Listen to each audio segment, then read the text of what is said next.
Today, we will be discussing the effects and implications of felony drug convictions of those who use illicit drugs or have drug addictions.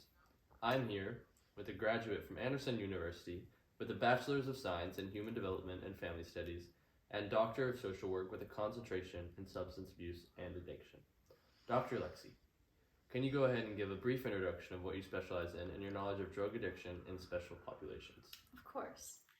So I've done a lot of research on welfare reform for drug convicted felons, specifically as it relates to the racial disparities in the country. There are various laws in place that prohibit people with drug convictions from receiving welfare, financial aid, voting privileges, and a plethora of other forms of assistance. Not to mention, the stigma associated with this alone puts those with drug addictions at a disadvantage, and treatment programs and other resources can be lacking because of how the criminal justice system handles addiction-related problems and drug-related crimes. Can you give some more details on what exactly these racial disparities look like in relation to drug addiction and crime? So, research demonstrates that minority groups, and specifically African Americans, have one, higher incarceration rates in general, but also lead in drug offenses as well. There are many factors that contribute to these statistics. Some of these include the cycle of poverty, geographical location, specifically regions with less access to healthcare, grocery stores, community services, and so on, and heavy violence in crime areas. All of these factors increase the probability of drug addiction, committing drug-related crimes, and reoffending.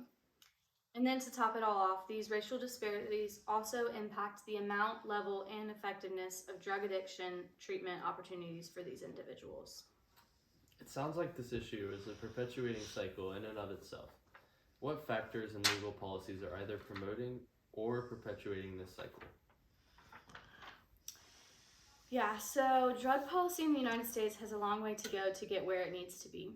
In the past, and in some states currently, any person with a felony drug conviction can be denied government assistance like TAMP or SNAP, which is extremely problematic because denying benefits like these to drug offenders can actually exacerbate their drug addictions or illicit drug use by creating more stressors.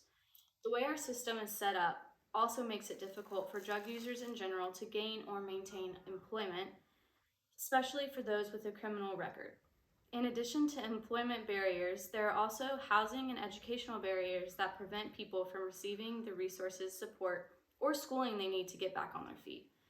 And what's worse is that these policies are associated with high recidivism rates specifically for racial minorities.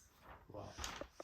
Well, it looks like our time is almost up, but I want to hear from you about any steps that are being taken or should be taken to combat this social justice issue.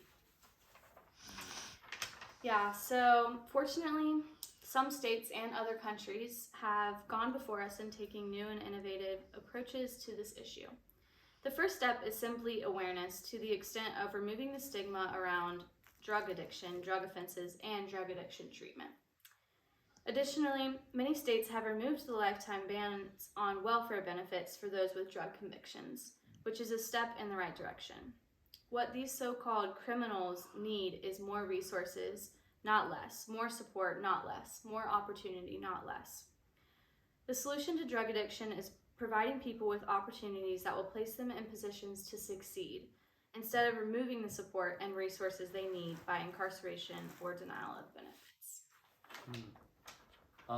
Well, Lexi, I really appreciate your time, and I know that many have benefited from your knowledge on that topic. I'm glad we can all walk away with a better understanding of drug addiction and a need for the discussion on this topic. Thank you.